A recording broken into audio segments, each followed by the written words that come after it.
Bienvenida Reymar, Reymar, ¿verdad? Reymari.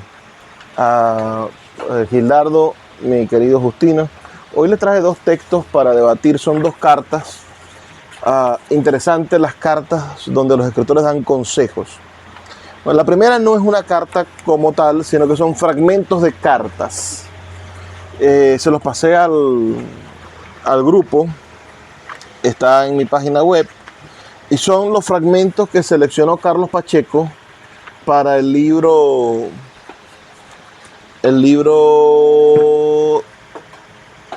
El cuento breve y sus alrededores. Son fragmentos de cartas de un gran escritor ruso llamado Anton Chejov, donde pone sus ideas acerca del cuento. Y hay otra carta que pertenece a un librito que se llama Cartas a un joven poeta, de un escritor checo, en este caso, es decir, nació en Praga, de habla alemana, como es, en ese momento era el Imperio Austrohúngaro, creo. Bueno, estaba Praga tomada, o era capital del Imperio Austrohúngaro, y él hablaba alemán. El señor se llama Rainier Maria Rilke. Vamos a comenzar por la carta de Rainier Maria Rilke, que es corta y que de algún modo da una idea de lo que es el oficio de escribir, para después pasar a la carta de Anton Chejov y leer un cuento de Chejov que me gusta mucho, que se llama El Certificado, para analizar un poco lo que plantea Chejov acerca de la idea de ese género literario. La primera carta de Carta a un joven poeta dice así: París, 17 de febrero del año 1903, es decir, hace 122 años. Apreciado señor, su carta me llegó hace pocos días. Quiero darle la gracia por su confianza y grande y afectuosa. No está en mi mano hacer mucho más. No puedo entrar en detalles sobre la forma de sus versos, puesto que me siento lejos de cualquier intención crítica. No hay nada menos apropiado para aproximarse a una obra de arte que las palabras de la crítica. De ellas se derivan siempre malentendidos más o menos desafortunados. Las cosas no son tan comprensibles ni tan formulables como se nos quiere hacer creer casi siempre. Ahí podremos comenzar a analizarse. Las cosas no son comprensibles ni son formulables como nos quieren hacer creer. Evidentemente, tener la fórmula de la literatura, por ejemplo, esto es así, estrictamente, entonces vamos a caer sin duda en un error. Es lo que nos plantea Rilke para comenzar en el primer párrafo de esta carta. La mayor parte de los acontecimientos son indecibles. Bella palabra, ¿no? No se pueden comunicar la mayoría de los acontecimientos. Se desarrolla en un ámbito donde nunca ha penetrado ninguna palabra. Y lo máximamente indecible son las obras de arte. Existencias llenas de misterio, cuya vida, en contraste con la nuestra, es tan efímera nuestra vida, ¿no? Perdura. Entonces es hermoso que él diga, y dentro de eso mete la poesía, por supuesto, porque lo que le ha enviado este joven son poemas. Y dice, bueno, aún la poesía como obra de arte es indecible. Anticipando esta observación, solo puedo decirle que sus versos no tienen forma propia. Poseen, sí, silenciosos y escondidos puntos de partida hacia lo personal. Qué extraordinaria idea de que en la literatura hay puntos de partida hacia lo personal, ¿no? Cuando le dice que no tienen forma propia, quizás se asustará el muchacho, ¿no? ¿Qué es eso de tener forma propia? ¿Y por qué es importante o no? Jorge, amigo mío, bienvenido. ¿Por qué es importante que tengamos forma propia en la literatura? Pero él le dice que a pesar de no tener forma propia, estamos leyendo la primera carta de Carta a un joven poeta de Renal María Rilke. Y él le ha dicho al joven que le envió sus versos, le dice que sus versos no tienen forma propia. En la siguiente oración le dice, pero sí silenciosos y escondidos puntos de partida hacia lo personal. Ahí hay un valor, ¿no? Donde más claro lo siento es en el último poema, Mi alma. En él, algo propio quiere traducirse en palabra y melodía. Miren cómo ya nos va dando elementos de la poesía, ¿no? Es decir, la palabra como sentido y la melodía como forma. Y en la hermosa composición A Leopardi se alza quizás un cierto parentesco espiritual con ese gran poeta solitario. Excelente poeta italiano, Leopardi, que hay que leer, ¿no? Sin embargo, a pesar de esto, los poemas no son nada por sí mismos, ni son independientes. Golpe fuerte. Entonces los poemas tienen que ser en sí mismos algo. Y los poemas deben de gozar de independencia. Inferimos, ¿no? Ni siquiera el último texto o el dedicado a Leopardi. La amable carta con que los acompañaba no yerra al explicarme algunos defectos que ya percibí al leer sus versos, sin poder al mismo tiempo nombrarlos. Pregunta si sus versos son buenos. Esa es una de las grandes preguntas que tenemos todos cuando comenzamos a escribir. ¿Lo que estoy escribiendo vale la pena? ¿Es bueno? ¿Merece que yo me dedique horas a hacer esto? Es lo que le ha preguntado un joven en el año 1903 a Renal María Rilke, que ya era un poeta más o menos conocido, tendría, no sé, como 40 años, supongo, Renal María Rilke. Ya había escrito sus Elegías de Adiuno, que es un excelente libro. No sé si había escrito la novela autobiográfica. Y dice, me lo pregunta a mí. Antes lo ha preguntado a otros. Infiere Rilke, ¿no? Lo envía a revistas. Los compara con otros poemas. Se inquieta cuando ciertas editoriales rechazan sus intentos. Ahora, ya que me ha autorizado a aconsejarle, esto es otra cosa, no hay nada más impertinente que alguien que esté opinando sobre lo que uno escribe sin haberle preguntado, ¿no? Si guarda tu opinión. Ahora le pido que deje todo esto. Usted mira hacia afuera y precisamente esto, en este momento, no le es lícito. Nadie puede aconsejarle ni ayudarle, nadie. Solo hay un medio, entre sí mismo. Investigue el fundamento de lo que usted llama escribir. ¿Qué es para nosotros escribir? Una pregunta fundamental que tenemos que hacernos. ¿Qué es para nosotros escribir? Dice Rilke, compruebe si está enraizado en lo más profundo de su corazón. Es decir, si para usted escribir está enraizado en lo más profundo de su corazón, hágase esa pregunta. ¿De verdad yo anhelo escribir? ¿Es algo que me apasiona? ¿O lo hago por moda? ¿O lo hago por el que dirán? ¿O lo hago porque da caché escribir? ¿O lo hago como muchos profesores universitarios que lo hacen porque tienen que presentar el trabajo de ascenso? Porque si no, no escribieran una página. ¿Por qué escribimos? Confiésese a sí mismo si se moriría irremisiblemente en el caso de que se le impidiera escribir. Es decir, si no escribimos, nos morimos. Es algo vital escribir para nosotros. Es como respirar. Yo necesito escribir. Sobre todo pregúntese en la hora más callada de la noche, ¿debo escribir? El deber. Ya metió otro elemento, ¿no? ¿Debo escribir? Excave en sí mismo en busca de una respuesta que venga de lo profundo. Volvemos otra vez algunas cosas que él habla sobre la profundidad, ¿no? Es decir, sobre la inmensidad del ser. Lo plantea en su literatura, Rilke, pero aquí insiste, e insiste, e insiste en la profundidad, en excavar, en ir hacia adentro, en buscar una respuesta profunda del corazón.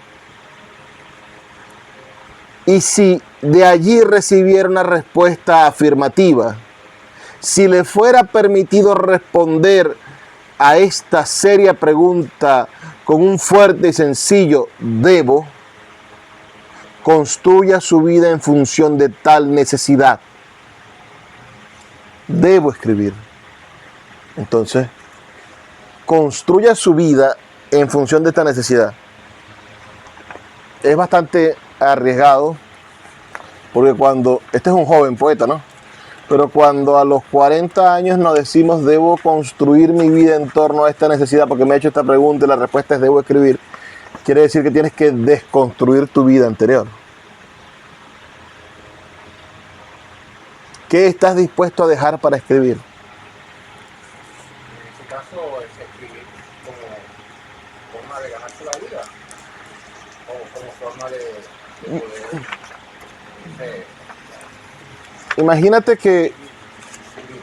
Imagínate que tu pareja no le gusta que escribas. Comienza por allí. O imagínate que vivas en un sitio en el que no puedes tener libros. O que tu familia critique. O que tu familia te critique y tú tengas miedo de expresarse. Cuando tú llegas a la conclusión de que debes escribir, Rilke te dice, bueno, ahora construya su vida en función de esto. Si usted tiene que acomodar su realidad para que esto suceda. Su vida, incluso en las horas más indiferentes e insignificantes, ha de ser un signo y un testimonio de ese impulso. Hasta yendo al baño, que para algunos es muy importante, pero después aproxímese a la naturaleza e intente decir, como el primer hombre que ve y experimenta, que ama y pierde. Este es un ejercicio bellísimo, deberíamos hacerlo. responder la pregunta. Acercarse a la naturaleza y decir, como el primer hombre, ¿qué es lo que se está viendo? Imagínense ustedes. Bueno, es que nosotros pensamos que todo está dicho, ¿no? Pero ¿cuántas veces nos hemos preguntado nosotros, ese supuesto primer hombre, Adán, la primera vez que comió cochino frito, ¿qué sintió? Esto tiene que ver con lo que nos dicen los maestros del cuento, que tienen que hacer que lo que suceda dentro del cuento sea una experiencia importante para los personajes del cuento. No importa si ir al supermercado es algo común y corriente para nosotros, pero para el personaje del cuento, para que funcione el cuento, tiene que ser lo más importante de la existencia de ese personaje ir al supermercado. Pensando que suceda la cosa en el supermercado, ¿no? Entonces, es lo mismo. Él le plantea a este joven poeta que para ser poeta debe de ver el mundo como lo vio el primer hombre. Debe amar como amó el primer hombre, y esto yo lo traduzco en algo maravilloso que tienen los grandes escritores, que es la capacidad de asombrarse. La poesía ejercita la capacidad de asombro. El poeta consigue en el cuerpo de la mujer que ama, en el amigo, en la muerte, en un animalito, en la naturaleza, en una flor, en un atardecer, consigue lo maravilloso, consigue la belleza, en una hojita que cae bajo, ¿no? Aquel sapo que saltaba bajo un poeta japonés, que saltaba en el estanque, o la flor de loto que flota encima del estanque. Y bueno, ¿y cuántas flores? Si la naturaleza, la flor de loto es flotar sobre el estanque, ¿Qué importa si hay una flor de loto más o menos? No, pero el poeta se detiene en esas cosas y se sorprende. ¿Por qué? Porque lo ve como el primer hombre. No vale la pena que te lo hayan contado. Tú pudiste haber leído 1000 veces eso, pero cuando lo viste, no lo viste como un erudito, que es lo otro. Es decir, ¿qué pasa con un erudito? Un erudito ya sabe. Y cuando ve las cosas, esto ya lo vi, esto ya yo lo conozco. Esto ya está demostrado. No, hay que ir a la cosa como por primera vez siempre. Y quizás ese es un excelente secreto para el amor, ¿no? Para mantenerse enamorado de la esposa y del esposo. Ojalá pudiera hacer uno el amor siempre como la primera vez. No siempre se consigue, pero se puede intentar. Por lo menos a mí me he hecho preguntas en relación tanto a la escritura, pero es así como, me gusta jugar videojuegos. Entonces, a mí me gusta jugar videojuegos. Entonces, yo a veces me he preguntado, de los que yo he disfrutado jugando, que termino la historia y luego nuevamente el juego, lo he jugado como 4 veces. ¿Cómo sería olvidarlo, Claro. lo que he jugado, y experimentar por primera vez nuevamente el juego, como si nunca lo hubiera jugado? Para experimentar también esas sensaciones de frustración o de emoción o de culminar un capítulo de la historia. Entonces, lo he asociado a los videojuegos, pero ahora me gustaría asociarlo a esto. Quédate con ese micrófono. Vamos a ver. Sigamos con la carta, vamos por la mitad. Dice, este es un consejo genial. No escriba poemas de amor. Al principio, eluda aquellas formas que son las más corrientes y comunes. Son las más difíciles, puesto que se requiere una gran fuerza y madura para expresar una personalidad propia allí donde existe en gran medida tradiciones buenas y en parte hermosas. Si llegamos nosotros a escribir poemas de amor, después de que Neruda escribió los 20 poemas de una canción desesperada, super cursis, ¿no? Él después se arrepentía de esos poemas. Y decía que eran muy cursis, ¿eh? Cuando escribió los versos del Capitán, esa es otra manera de entender el amor, ¿no?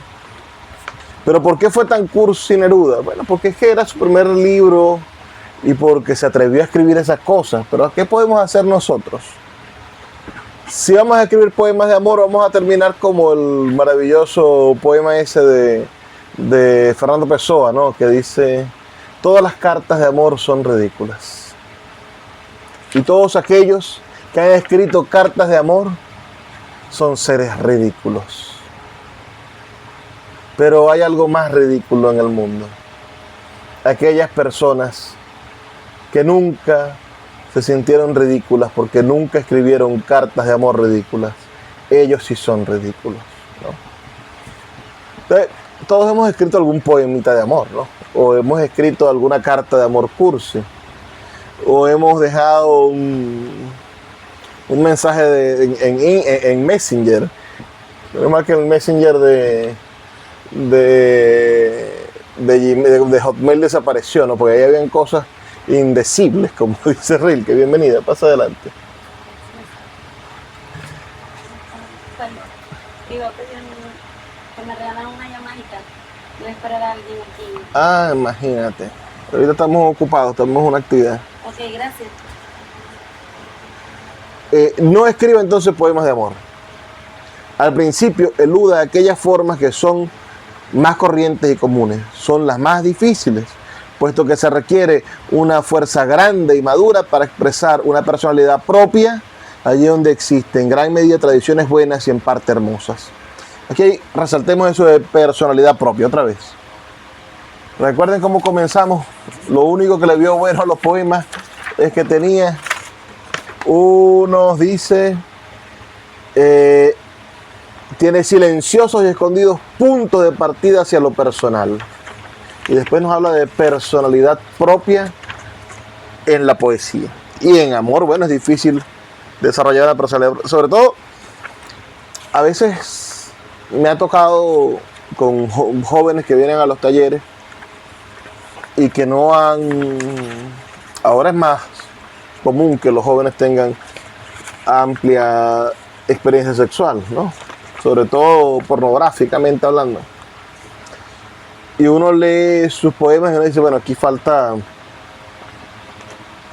carne, falta experiencia, falta madurez en ese sentido, ¿no? Los reggaetones. Como el reggaetón. No, mira, te pongo un ejemplo de poeta. Aquí hay un poeta muy malo llamado Edison Ochoa Barrientos. Él ahorita es el presidente de la Academia de Historia del Zulia. Él tiene un libro de poesía erótica. Y yo estaba el día que se lo fue a llevar a María Cristina Solaeche, mi gran amiga, de obsequio. Entonces María Cristina me dice, Luis, ven a acompañarme que yo no quiero estar sola en este apartamento con este hombre aquí. Y cuando ella lo recibe, dice, aquí está Luis Peroso, tú lo conoces. Claro que lo conocíamos hace como 20 años. Y el tipo la deja pasar, tal, se sienta. Yo me voy a la computadora para que el tipo supiera que ella estaba acompañada, pero no interviene en su conversación. Por supuesto que él quería hablar en privado con ella. Le regaló el libro, se lo firmó y se fue. Cuando se va, nos sentamos a desmechar al tipo. Yo me pongo a revisar el libro y descubro, está la dedicatoria a lápiz que le hizo, ¿no? A bolígrafo. Pero el libro en el impreso está dedicado a María Cristina. Dice, por versos dedicados e inspirados por María Cristina Solaeche. María Cristina, ¿leíste esto? No, yo no he visto el libro, él nunca me había dicho. ¿Cómo hago yo para que me quiten una dedicatoria de un libro impreso? Yo digo, no puedes hacer nada. Y nos ponemos a revisar los poemas, a leerlos por pura maldad. Y los poemas todos eran de senos redondos como toronjas, de nalgas firmes y enhiestas como montañas y como cosas, y muslos grandes y duros. Yo digo, este tipo está viendo pornografía. La verdad es que, bueno, tú tienes 17 años, así que eres muy joven. Pero la verdad es que el cuerpo se va cayendo. Y los pechos duros y prominentes como toronja tienen la hermosura de que caen un poco. Es decir, hasta los senos más grandes y más firmes caen un poco, a menos de que estén operados, a menos de que sean de silicona. También se mueren acá. Y también se caen al tiempo, termina, eso va cediendo la piel. Y las piernas y las nalgas y los glúteos. Esto es, este tipo, su idea de la sexualidad es pornográfica. Pues es que la pornografía nos vende una falsa voluptuosidad. ¿Qué es lo voluptuoso? Ese es un término maravilloso para hablarlo sobre el erotismo. Podríamos hacer una sesión sobre poesía y erotismo, literatura y erotismo. Lo voluptuoso es aquello que destaca, ¿no? Aquello que tiene volumen. Y lo que tiene volumen es lo que nos gusta de los cuerpos, ¿no? Las nalgas son voluptuosas, pues salen del estereotipo de la espalda, ¿no? Se destacan sobre la espalda. Lo mismo pasa con los pechos o con los pectorales de un hombre que ha trabajado, que el labriego de mi cuerpo de labriego salvaje te socava, dice Neruda. Ese cuerpo de labriego salvaje es de un tipo voluptuoso, ¿no? Que tiene músculos a punta de echar, de labrar la tierra. Esas cosas es lo que hace la voluptuosidad, ¿no? Pero la voluptuosidad de la pornografía es falsa. Esa mujer de senos operados o esa maestra, porque no sé si ustedes hay películas pornográficas que tienen hasta historia, ¿no? Es decir, la maestra que seduce al muchacho, pero esa maestra va en esa minifalda con aquella cosa, eso no es la realidad. Y aleja la mente de los jóvenes cuyos primeros contactos con la realidad es la pornografía, la realidad erótica, y los aleja de la realidad sensual, y por eso muchas relaciones fracasan. Terminan por no tener complacencia sexual, porque están acostumbrados primero a una diversidad de productos pornográficos que hay. Es decir, si tú puedes ver a una actriz, ya nadie sigue a una actriz porno, a una. Eso era antes en la industria, en el boom de la industria pornográfica en los años 80, que habían actrices pornos que tenían seguidores. Pero ahora con una variedad de 1 millón de actrices porno y cada una es nueva, lo único que se desarrollan son las filias sexuales, que amén, si te hacen feliz, ¿no? Con tal de que no tengas que matar, con tal de que no sea necrofilia, yo creo, o que te metas con un pobre perrito, un pobre gatico, todo está bien. Es decir, hay unas filias que no me gustan, que no me parecen muy, porque le hacen daño a inocentes, ¿no? Pero si te gusta oler pies, bueno, machete, si eso te hace feliz. Pero eso es más original que el que ve pornografía. El tipo que se siente atraído por los pies me parece más auténtico en su sexualidad que aquel que está pensando es en la mujer operada y en el cuerpo voluptuoso de bisturí. Entonces, en la poesía pasa, y con poetas viejos, pues este tipo tendrá 40 años. Entonces, andan pendientes de eso. Y es profesor de, tiene un posgrado en sexología, es profesor de sexología de la Facultad de Medicina. Y uno dice, y esta sexualidad está bien echada a perder. Porque la sexualidad es la de... mira, el propio Neruda, con aquella cosa de me gustas cuando callas, ¿no? Que ahora se revisa como machismo, ¿no? Decir, coño. Pero imagínate esa mujer, este es un libro de los años 40. O no me acuerdo de qué año es de qué año es 20 poemas de canción desesperada, 20 poemas de amor. Pero esa mujer que guardaba silencio, esa mujer que, porque era inteligente, porque era una mujer controlada de su propia situación, esa mujer que guardaba silencio era una mujer seductora. Y por eso él la alaba en ese poema. Sigamos con Rilke.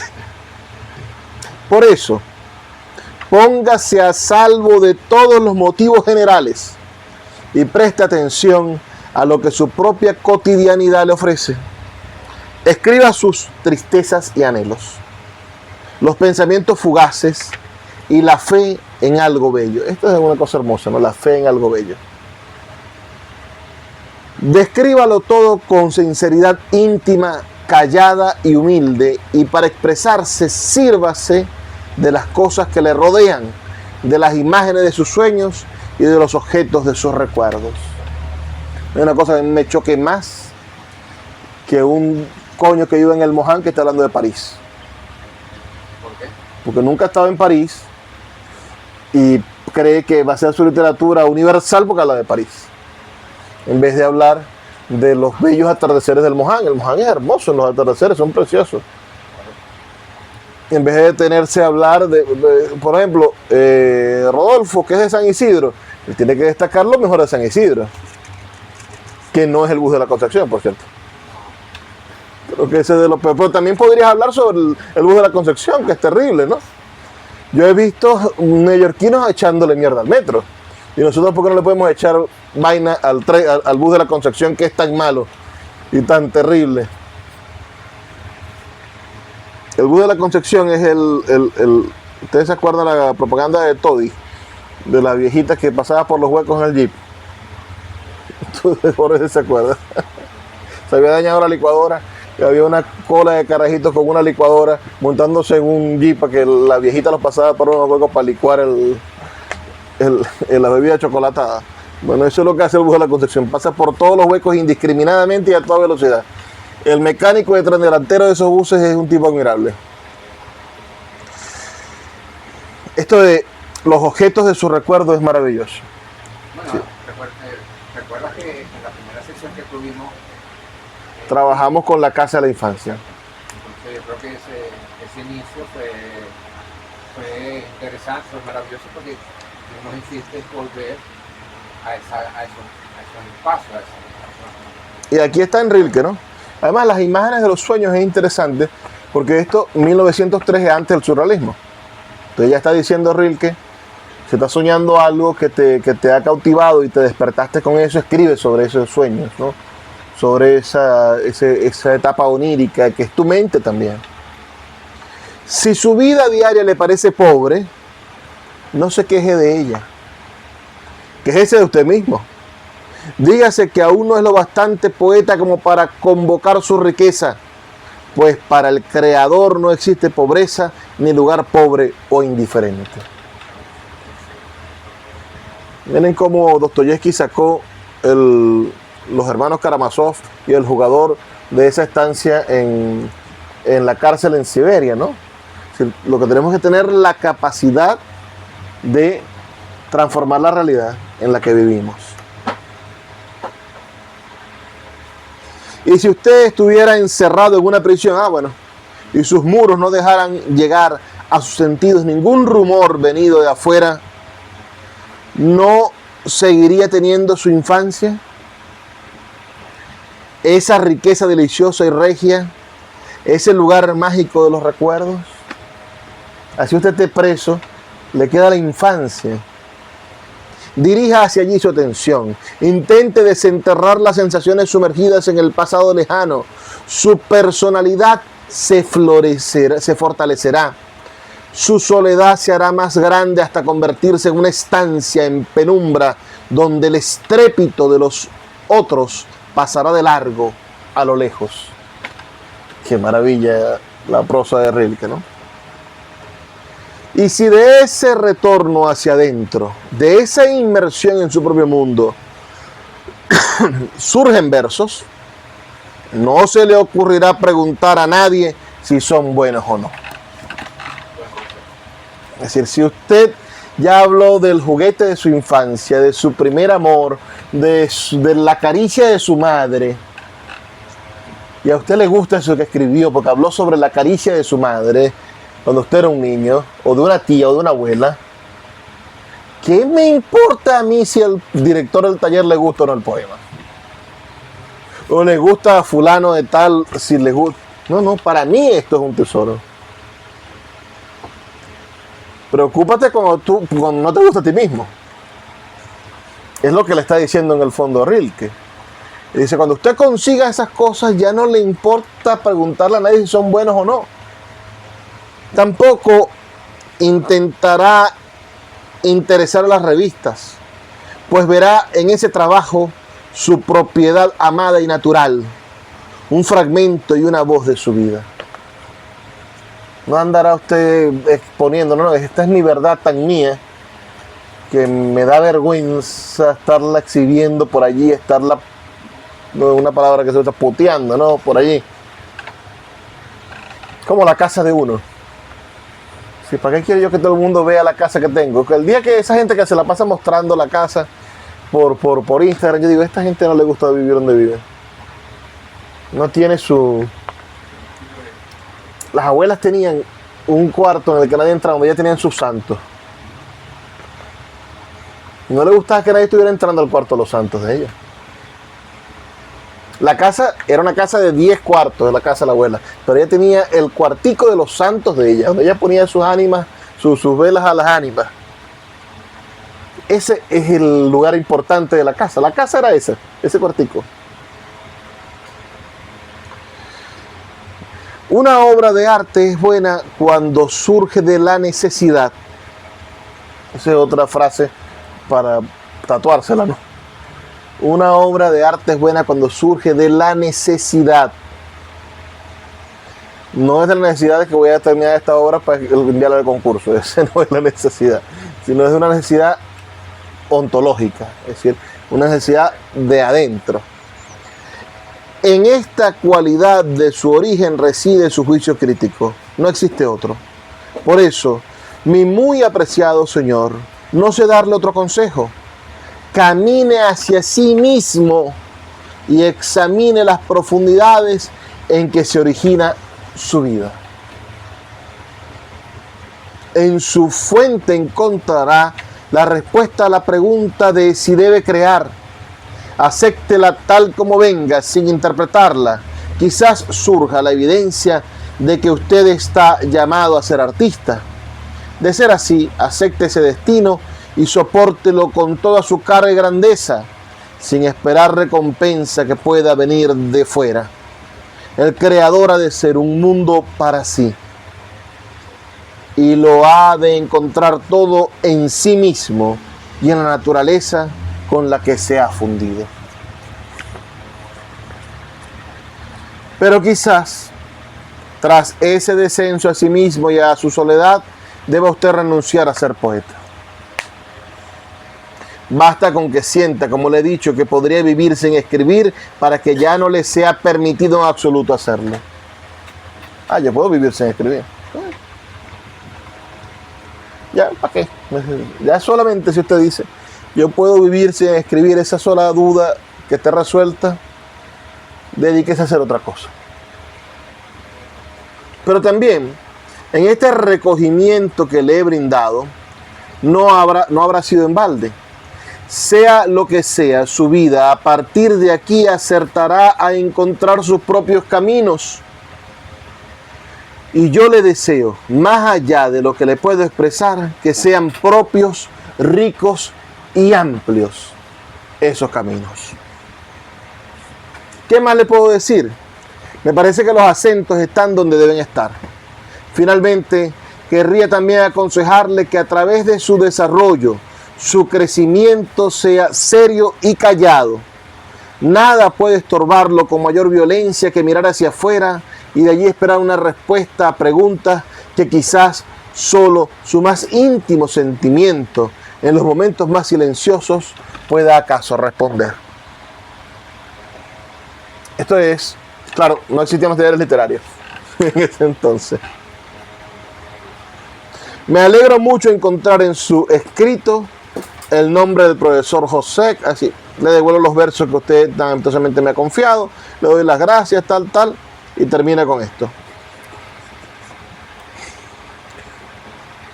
He intentado hacerme un poco más merecedor de lo que en realidad soy, usted no me conoce, a través de una respuesta sincera, dada con lo mejor que sé.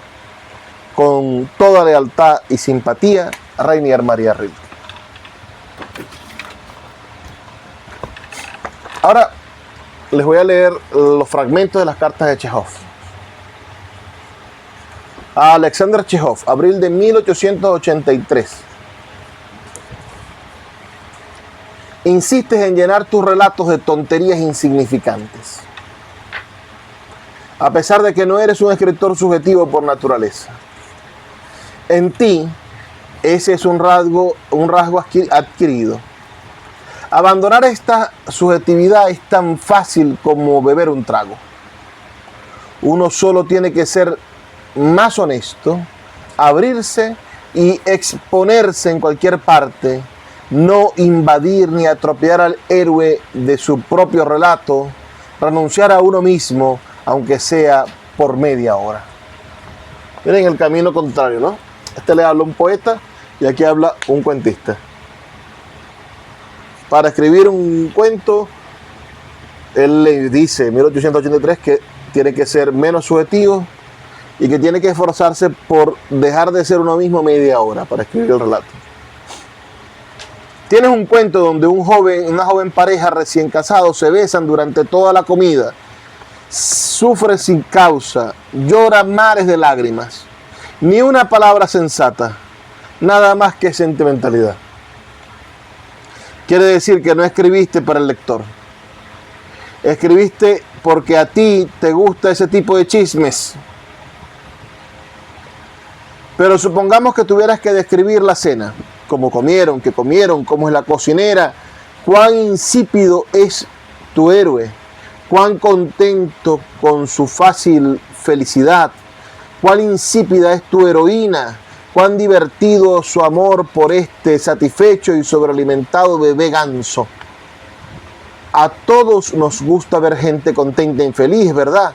Pero describir todo lo que se dijeron y cuántas veces se besaron no es suficiente. Necesitas algo más. Liberarte a ti mismo de la expresión personal de una plácida y melodiosa felicidad produce en todo el mundo. La subjetividad es algo terrible. Es mala por el solo hecho de que revela la mano y también los pies del autor. No solo la mano, sino los pies. Por eso es meter la pata, ¿no? Apuesto a que todas las hijas del predicador y esposas de los empleados que leen tus obras se enamoran de ti. Y si fueras alemán, te servirían cerveza gratis en todas las cervecerías atendidas por mujeres. Sabes cómo reír, cómo herir y cómo ridiculizar. Posees un estilo acabado y gran experiencia, porque has vivido tantas cosas, pero qué lástima. todo ese material se desperdicie. Después, 3 años después, en 1886, otra vez Alexander Chejov. En mi opinión, una verdadera descripción de la naturaleza debe ser breve, poseer carácter y relevancia. Hay que acabar con lugares comunes como el sol poniente bañado en las olas del mar oscurecido, virtió su oro carmesí, o las alas, las golondrinas, sobrevolando la superficie del agua, gorjeaban jubilosas. Al describir la naturaleza, de Chejov, leyendo al gran autor ruso Anton Chejov, gran dramaturgo y uno de los iniciadores del cuento en la lengua rusa y en el mundo, ¿no? Mientras él escribía, había escrito hacía poquito Edgar Allan Poe, estaba escribiendo al mismo tiempo Charles Baudelaire, estaba escribiendo Horacio Quiroga, al mismo tiempo nacía el cuento como género. Y él lo hizo en la lengua rusa.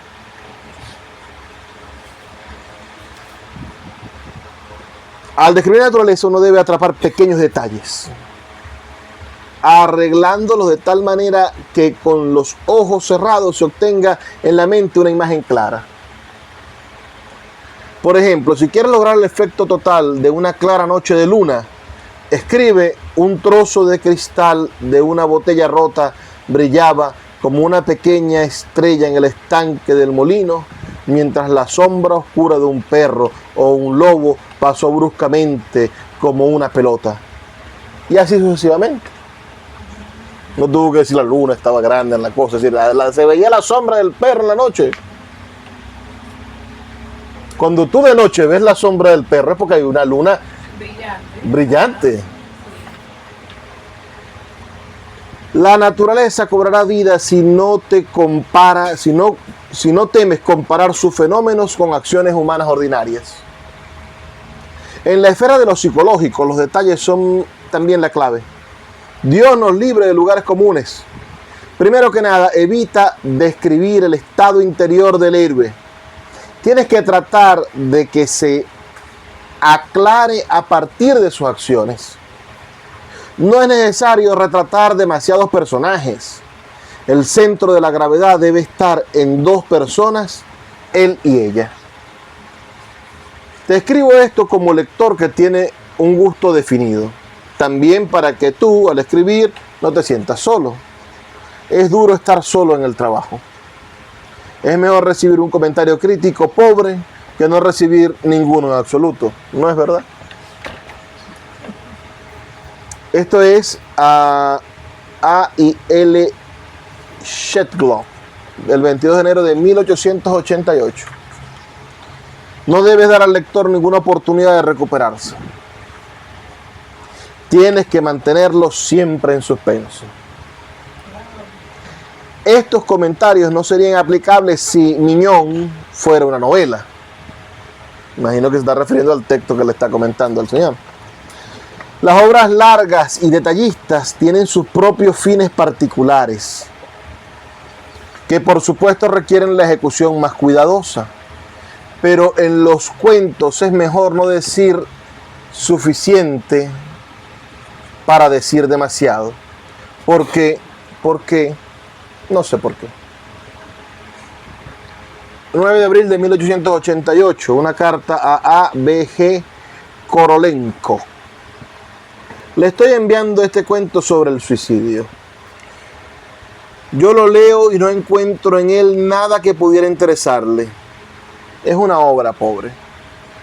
Ayer di a leer el cuento que estoy escribiendo para Sievertbensky a una muchacha. Supongo que Sievertbensky es una editorial o una revista.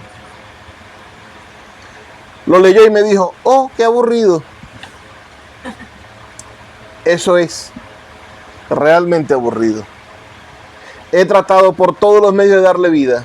Lo he acortado, lo he pulido, etc. Pero sigue siendo aburrido a pesar de mis esfuerzos. 9 de abril de 1888, el mismo día. Pero esta vez en una carta a Pleshchevet, la vaina. Pleshchev.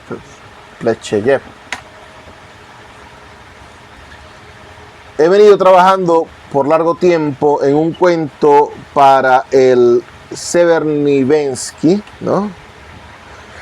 Ha debido estar terminado hace meses, pero Dios mío, siento que no lo terminaré hasta mayo. Está en abril, pero va comenzando abril. Desafortunadamente no estoy satisfecho con él y me he prometido a mí mismo no enviártelo hasta que no lo haya dominado. Hoy he leído todo lo escrito hasta ahora, lo he reescrito en partes y lo he decidido comenzar de nuevo desde el principio. Aun si no resulta lo que yo esperaba, sabré al menos que trabajé de manera concienzuda y que le he ganado el dinero que pudiera traerme. El cuento carece de interés y de sabor. Yo lo reordeno, lo ironizo, le hago todo tipo de cambios y aún me deja insatisfecho. Así que ya lo tengo decidido. Lo terminaré para mayo o lo abandonaré por completo. 27 de octubre de 1888 para Souvorin. Comienzo a escribir un cuento el 10 de septiembre con la idea de terminarlo a más tardar el 5 de octubre. De otra manera, le fallará al editor y me quedaré sin dinero. Esto lo escribió el 27 de octubre. Me dejo ir al comienzo y escribo con tranquilidad, pero para cuando llego a la mitad empiezo a temer que mi cuento va a resultar demasiado largo. Tengo que recordar que el de Severnivensky no tiene mucho dinero y que yo soy uno de sus colaboradores más costosos. Es por esto que el comienzo de mi cuento es siempre tan prometedor y parece como si fuera el comienzo de una novela. La mitad es apretujada y tímida y el final es como un esbozo breve, como fuegos artificiales.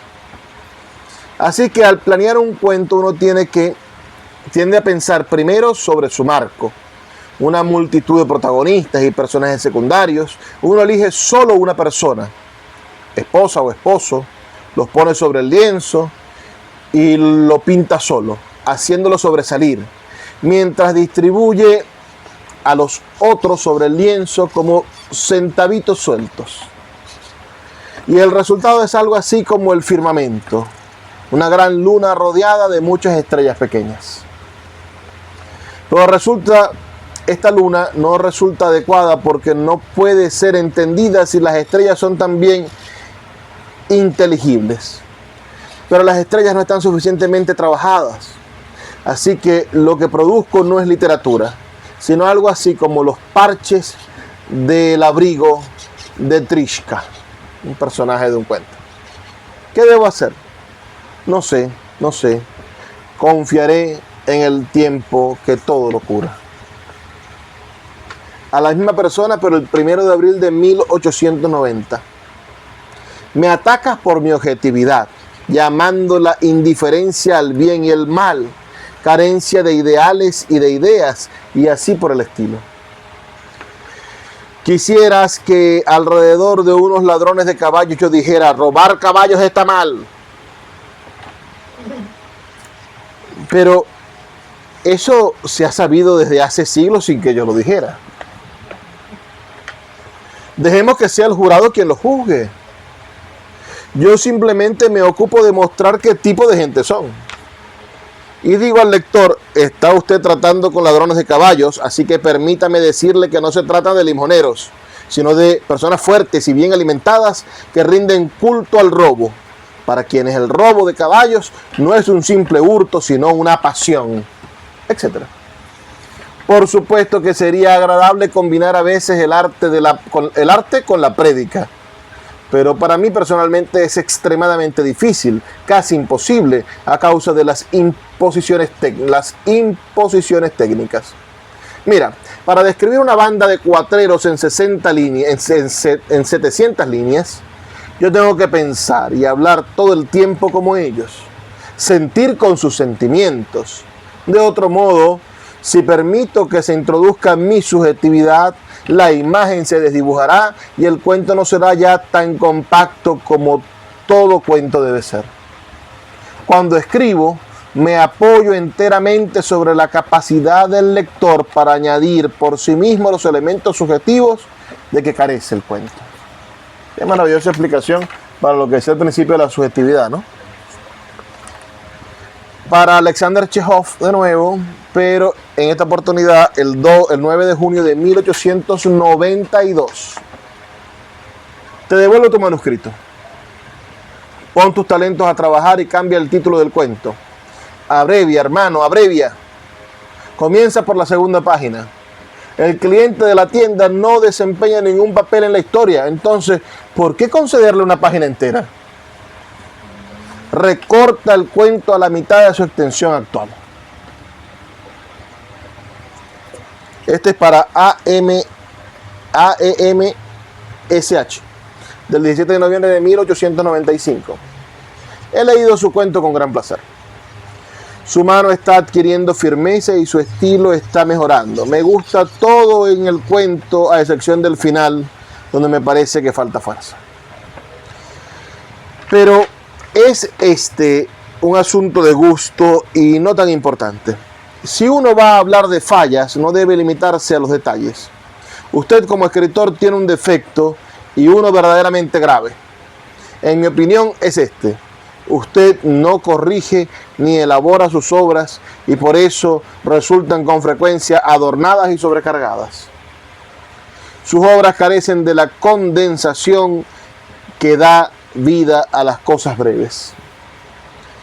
En sus cuentos hay habilidad, hay talento y sentido literario, pero muy poco arte. Usted reúne a sus personajes de manera correcta, pero no de manera plástica. O es usted demasiado perezoso, o no quiere amputar de un solo golpe todo lo que es inútil. Para esculpir un rostro en un bloque de mármol hay que desbaratar la piedra bruta hasta remover de ella todo lo que no sea ese rostro. ¿Me explico con claridad? ¿Me entiende usted? Estupenda metáfora esa del rostro sobre la piedra de mármol, ¿no? A Máximo Gorki, 3 de diciembre de 1898, autor de La Madre, ¿no? Estaría jovencito Gorki, porque Gorki fue un escritor de la Revolución, que comienza en el 16, de los bolcheviques. Entonces, en este 1898 sería un muchachito Gorki y Chejov sería ya un anciano. Ya tenemos 20 años de tiempo que ha pasado de que empezó a escribir las cartas. No, una novela que se llama La Madre, que fue un símbolo de la Revolución Rusa, porque fue una madre que hizo de todo, pues perdió a sus 3 hijos en la Revolución y era un ejemplo a seguir, y que lo hizo por la patria. Ella era un ejemplo de sacrificio por la Revolución, la historia. Después a Gorki lo procesaron entre los intelectuales que no estaban de acuerdo con Stalin y con la cosa. Pero me pregunten mi opinión sobre sus cuentos. Mi opinión, un talento incuestionable, realmente grande. En el cuento En la estepa, por ejemplo, hay tanta fuerza que sentí envidia de no ser su autor. Usted es un artista, un hombre de visión clara, usted tiene sensibilidad aguda y plástica. Es decir, cuando usted representa algo, realmente lo ve y hasta lo siente con su mano. Eso es arte real. Ahora, usted tiene mi opinión y me alegra mucho poder expresársela. Estoy muy contento, lo repito. Y si pudiéramos encontrarnos y hablar por 1 o 2 horas, podría ver cuánto es mi aprecio y qué grandes esperanzas tengo en su talento. ¿Puedo hablar ahora de sus defectos? No es fácil. Hablar de los defectos de un hombre de talento es como hablar de los defectos de un árbol gigantesco que crece en el jardín. La realidad principal aquí no está en el árbol, sino en las emociones que despierta en aquel que lo contempla. ¿No es así? Debo comenzar diciendo que usted, en mi opinión, carece de autocontrol. Es como ese espectador de teatro que expresa su agrado de manera tan ruidosa que molesta al resto del público. Esta carencia de autocontrol se hace especialmente evidente en las descripciones de la naturaleza con las que suele interrumpir sus diálogos. Cuando uno lee estas descripciones desea que fueran más compactas, digamos, unas cuantas líneas más breves. La mención frecuente de suavidad, suspiro, tersura de terciopelo, etc., imponen a estas descripciones una cierta monotonía y sofisticación. Enfría el interés de uno y lo cansa.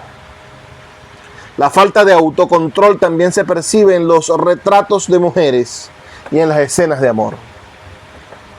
No se trata en ellos del libre vuelo del narrador o de la amplitud de su pincel, sino precisamente la falta de autocontrol. A Máximo Gorki, 3 de diciembre de 1899, al año siguiente. Un consejo más. Al corregir las pruebas, tacha muchos de los sustantivos y adjetivos. Usas tantos sustantivos y adjetivos que la mente del lector es incapaz de concentrarse y se cansa pronto. Si yo digo el hombre se sentó sobre el césped, lo entenderás de inmediato. Lo entenderás, pues es claro y no pide un gran esfuerzo de atención. Pero por el contrario, si escribo un hombre alto, de barba roja, torso estrecho y mediana estatura, se sentó sobre el verde césped, pisoteado ya por los caminantes. Se sentó en silencio, con cierto temor y tímidamente miró hacia alrededor. No será fácil entenderme. Se hará difícil para la mente. Será imposible captar el sentido de inmediato. Y una escritura bien lograda en un cuento deberá ser captada inmediatamente, en un segundo. Y finalmente, en 1899, el 19 de noviembre, el escritor Abe Apocé. Estoy escribiendo un cuento para Sins. Lo terminaré, creo, para el final de noviembre. Ocupa solo 3 páginas impresas, aunque incluye una multitud de personajes y mucha acción. Me da la impresión de algo apretujado, así que tendré que trabajarlo más para que esa impresión no sea tan fuerte. Entonces les traje un cuento de Chekhov para cerrar y que leamos el ejercicio. Un cuento breve, porque a mí me gusta mucho y que pone de manifiesto todos estos consejos. Se llama El certificado. En ruso sería incapaz de leerlo. ¿Cómo te va con el ruso? No, al lado del título está el título en ruso. Podría leerlo, pero... Miren esta maravilla. Dice así. Era mediodía. Así comienza. Punto. Era mediodía. Punto. El hacendado Boldiriev, un hombre alto, robusto, con cabeza pelada y ojos saltones, se quitó el paleto, se secó la frente con el pañuelo de seda, indeciso, es genial, bueno, ese es el traductor, por supuesto, pero entró a la oficina pública. Allí escribían: ¿dónde puedo tomar un certificado aquí? Se dirigió al portero, que traía del fondo de la oficina una bandeja con vasos. Me hace falta consultar y tomar una copia del decreto de la Gaceta. Diríjase allí a ese que está sentado cerca de la ventana, dijo el portero, señalando con la bandeja el extremo de la ventana. Boldiriev tosió y se dirigió hacia la ventana. Allí, tras una mesa verde con manchas, como el tifus, estaba sentado un joven con 4 mechones en la cabeza, una nariz larga, barrosa y un uniforme desteñido. Metiendo su gran nariz entre los papeles, escribía. Cerca de su fosa nasal derecha paseaba una mosca. Y él, a cada rato, estiraba el labio inferior y se soplaba bajo la nariz, lo que otorgaba a su rostro una expresión preocupada en extremo. Esa cosa que capturo, ¿no? Como una fotografía. Yo puedo aquí con usted, se dirigió a él Boldirev, conseguir un certificado sobre mi asunto. Yo soy Boldirev y a propósito me hace falta una copia del decreto de la Gaceta del 2 de marzo. El funcionario mojó la pluma en el tintero y miró si no había tomado mucha tinta. Convencido de que la pluma no goteaba, empezó a escribir. Su labio se estiró, pero ya no le hizo falta soplar. La mosca se posó en su oreja. ¿Puedo obtener un certificado aquí?, repitió Boldirev. Soy Boldirev, el terrateniente. Iván Alexei, gritó el funcionario al aire, como sin advertir a Boldirev. ¿Le dices al mercader Yalikov cuando venga que legalice la copia del informe a la policía? 1000 veces se lo he dicho. Respecto a mi pleito con los herederos de la princesa Gugulana, farfulló Boldirev.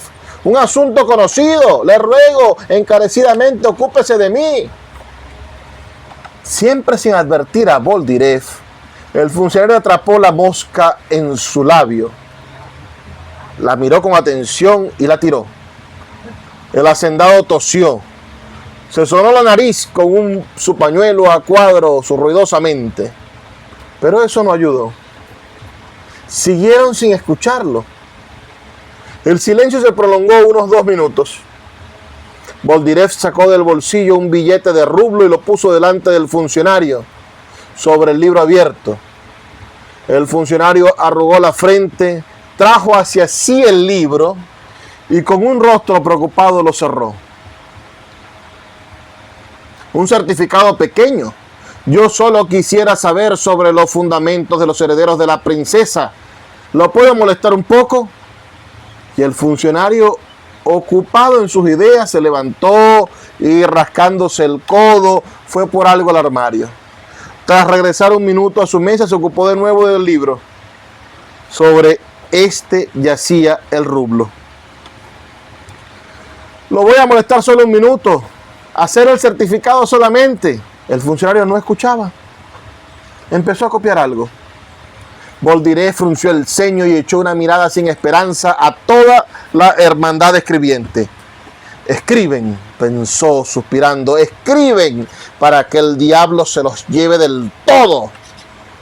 Se apartó de la mesa y se detuvo en medio de la habitación, dejando caer los brazos sin esperanza. El portero, que pasaba con los vasos de nuevo, advirtió probablemente la expresión de impotencia en su rostro, porque se le acercó mucho y le preguntó cuidadosamente. Bueno, ¿qué? ¿Lo consultó? Consulté, pero no quieren hablar conmigo. Dele 3 rublos, le susurró el portero. Ya le di 2, pues dele más. Boldirev regresó a la mesa y puso sobre el libro abierto un billete verde. El funcionario tiró hacia sí el libro de nuevo, se dedicó a hojearlo y de pronto, como de súbito, levantó los ojos hacia Boldirev. Su nariz empezó a brillar, se sonrojó y se arrugó con una sonrisa. «Ah, ¿qué se le ofrece?», preguntó. «Yo quería un certificado respecto al asunto.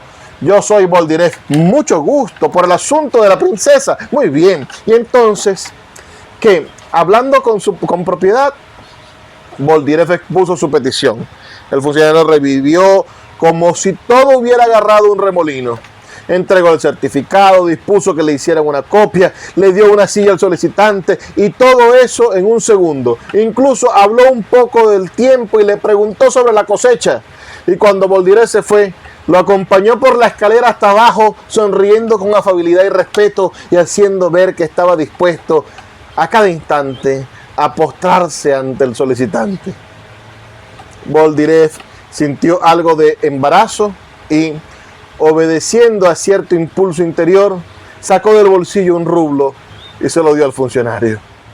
Y este seguía haciendo reverencia y sonriendo y aceptó el rublo como un ilusionista, de modo que aquel solo se deslizó por el aire. Bueno, la gente, pensó el hacendado saliendo a la calle, se detuvo y se secó la frente con el pañuelo. Parece, no sé, la alcaldía de Maracaibo, parece el registro civil. Pero qué manera el tipo, lo que nos decía en el análisis, no está diciendo que la corrupción es mala. Es decir, ¿para qué va a decir el malvado funcionario corrupto? No le hace falta, ya todos sacamos la conclusión. Ni del trato que Ni de la hipocresía del tipo, ni de, es un hipócrita porque le dio dinero, lo atiende. Es decir, las conclusiones las saca el lector. sí. Meter eso allí es abultar el texto y hacer pasar al lector por estúpido. Vamos a escuchar sus cuentos. ¿Quién los trajo? Bueno, de la semana pasada Gilberto y yo, no me también lo tiene. Comienza tú. Toma, Elenita.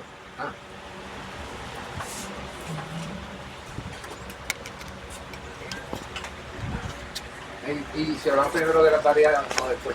Cuando terminemos. ¿Qué tarea les vamos a poner? Vamos a utilizar la sugerencia de Rilke, ¿les parece? Esta. La otra. Rilke, antes de que llegara, estuvimos hablando de Rilke, y Rilke le decía al joven en la carta que viéramos el mundo como el primer hombre. Le vamos a escribir un texto, ojalá sea poético, donde veamos algo que sea importante para nosotros por primera vez. A partir de un texto. Del texto. Puede ser, los que tengan hijos, por ejemplo, les recomiendo que narren la primera vez que vieron a su hijo cuando nació. También puede Los ser. que tengan una mascota, piensen en la primera vez que vieron a su mascota. Los que tengan un novio que quieran mucho, bueno, la primera vez que vieron al novio. No sé si tenéis novio. Pero esa podría ser una buena, como si fuese el primer ser humano que ve a esa cosa. Poeta, Igual, ese- haga el favor, describa otra vez la actividad. Realizar una actividad. Cuento. Puede ser un poema, puede ser un poema, un texto poético, un texto donde describamos algo como si fuésemos la primera persona en verlo en el mundo. El caso del hijo es más sencillo porque es cierto, pero Es un texto poético. sí. Como Pero puede describir la ser primera también persona que un vimos. amanecer, es decir, la primera persona que vio el amanecer lo descubrió, o la primera persona que vio la muerte. Yo podría pensar en la primera vez que vi televisión a color. Es esa cosa, ¿ah? Para, No sé. Poético donde donde manifestemos la primera vez, donde veamos el mundo como algo en el mundo, como si fuésemos la primera persona en verlo, el primer hombre que vio esa cosa. Es algo así como el primer Betamax, o sea, la primera... En tu caso, que te gustan esas cosas ochentosas, sería interesante, ¿sí? Es interesante porque ¿cuál es el ejercicio de esto? La capacidad de asombro, es decir, Sí, claro. ¿cómo hacemos nosotros para comunicar esa capacidad de asombrarnos que tenemos? Todos tenemos algo que la primera vez que lo vimos dijimos, wow, qué asombroso. Ese es un buen ejercicio. Una experiencia personal cuando viajé la primera vez al exterior con un amigo. Él me comentaba que a él le parecía interesante cómo yo me asombraba de cosas podrían ser insignificantes. O sea, los aeropuertos, o las señales en los aeropuertos, o cosas así. Bueno, la primera vez que volamos, no sé, todos se han montado un avión en esta casa. ¿Tú te montas un avión? Te falta eso. Se puede ser- Ese ahorita- frito de cuando la cosa se levanta, después uno ya la tiene en la mente, ¿no? Pero la primera vez es una emoción.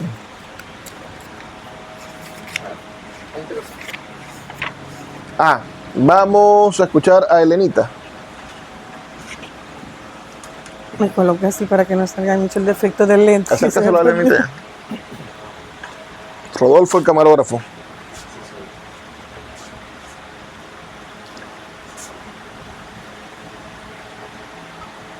Un hombre fuma un cigarrillo en el balcón de su departamento a las 3 de la mañana, cuando de repente un automóvil cruza la esquina, se detiene frente al conjunto residencial y arroja por la puerta trasera a una mujer semidesnuda.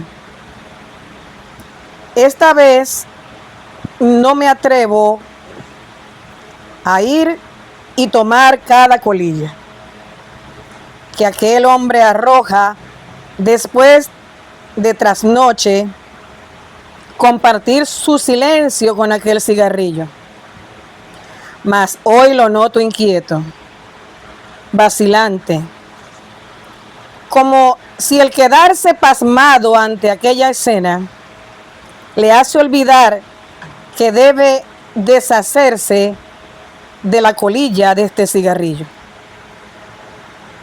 Y yo pasmado ante el temor de que note mi miseria, de que como perro hambriento salgo de las sombras y sacio mis ansias con la colilla que noche tras noche arroja.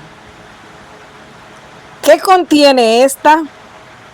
Que luego de inhalarla siento que me vuelve el sueño, como el calor de los brazos de una madre que mece y juega con su chiquillo y que a la vez desata la confianza de saltar entre nubes de un cielo muy alto.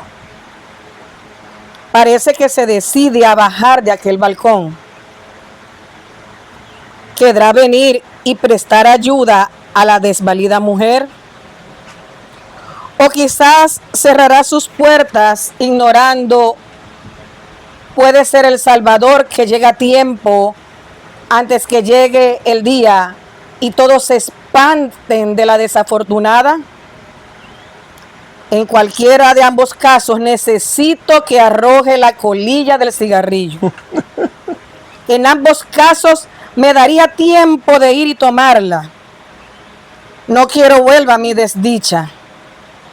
Y si él se apresura, quizás podrá detener la desdicha de ambos. Pero qué mala suerte esta noche la mía. El viento sopla fuerte y puede apagarla. Ya es mi tiempo, aquí cae. Los cabellos de la mujer son enredados por la brisa, tapan su rostro. La falda que medio puesta trae se levanta y noto que no trae panties.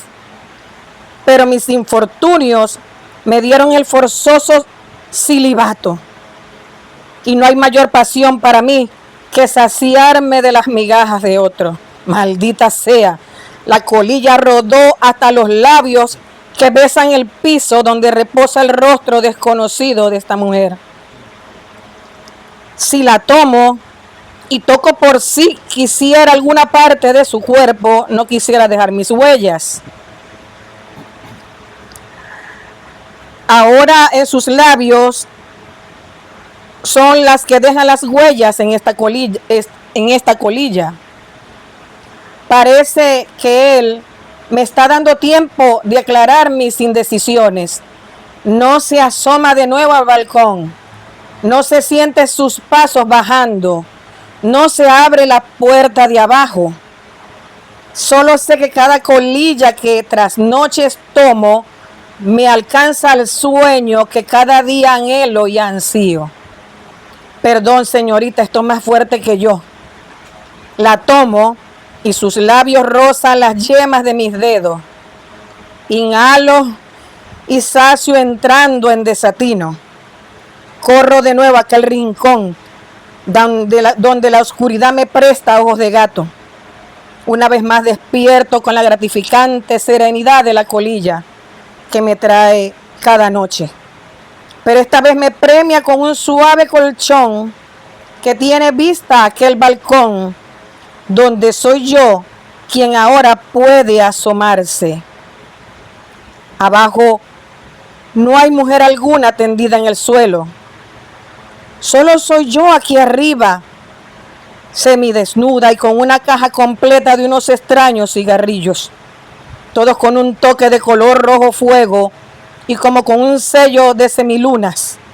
Y por el contrario, en el piso, a orillas de la cama, una panty enredada con otras colillas.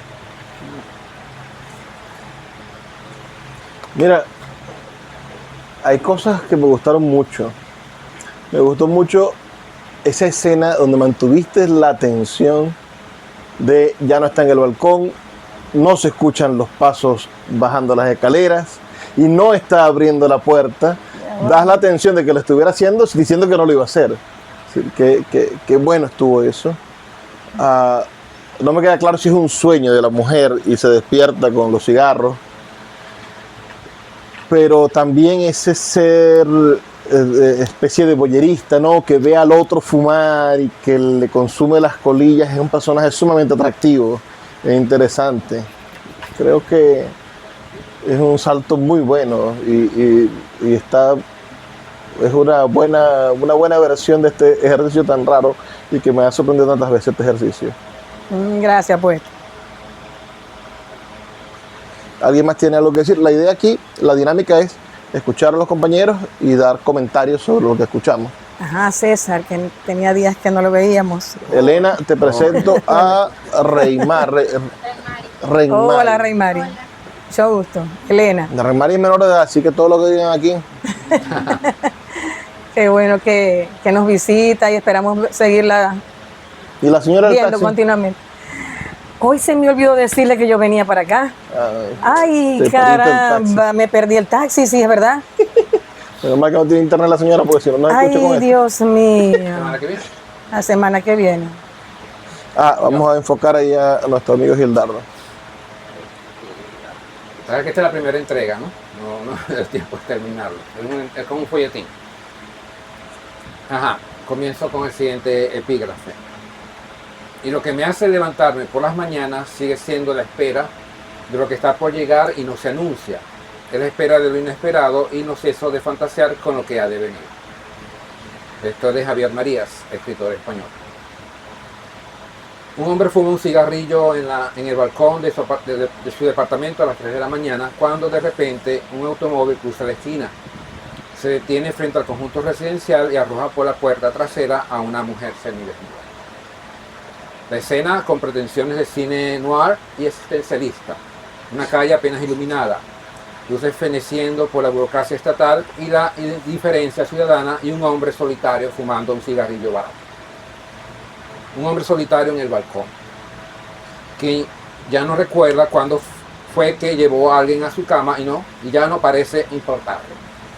La costumbre lacerante de la soledad, ello no le mortifica. El hombre solitario fumando un cigarrillo en el balcón y un telón de sombras y tenues sonidos citadinos nos invitan a seguir la historia. El hombre del balcón, tal como lo conocemos por los momentos, tardó un tiempo en procesar la escena. Los latidos de su acelerado corazón ante lo visto le trajeron de vuelta. Piensa inmediatamente: ¿cómo haré para quien me esté leyendo no aparte su vista del relato que acabo de empezar? Que este sea una fuerza gravitatoria, un gran atractor, un agujero negro que permita que cualquier estímulo a su alrededor sea absorbido por la atención que debe mantener en estas líneas. Yo, el hombre del balcón, afortunado o desafortunado por este evento que no busqué, no sé si lo quise, digo entonces, y pongo puntos suspensivos, hago una pausa, abro comillas y más puntos suspensivos y digo, 2 puntos. Nadie piensa nunca que al levantarse a las 3 de la mañana vería arrojar por la puerta trasera de un automóvil a una mujer semidesnuda. Ya capto su atención. Esas palabras iniciales no podía apartarlas de mi mente. Las menciono nuevamente. Nadie piensa nunca. Me quedaron como un mantra luego de leer a Marías en mi club de lectura. Javier Marías, el escritor español, quien me preparó mentalmente a lo imprevisto.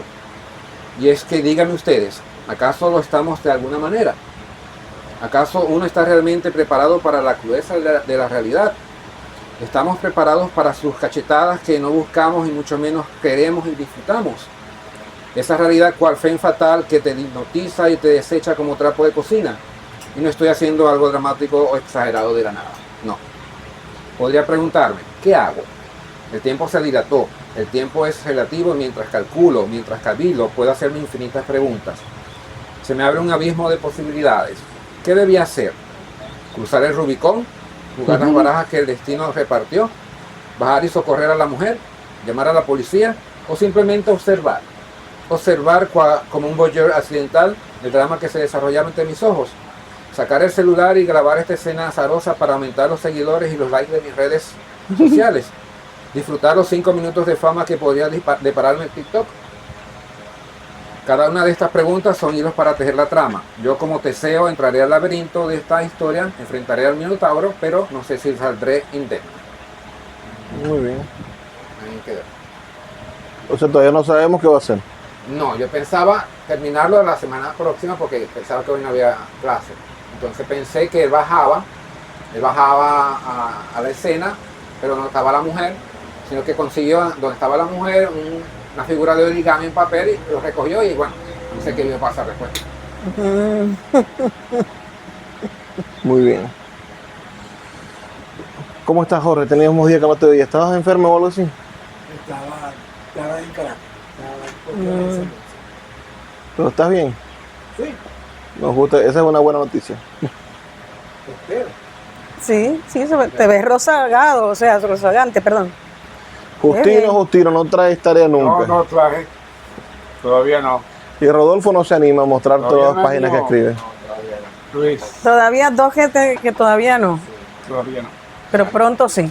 Bueno, entonces nos vemos la próxima semana a las Poema, 4. una- Traigan, inviten recital, personas para que seamos recite. cada vez más. Sí. Corto. Y les recuerdo que hay café a 200 bolívares.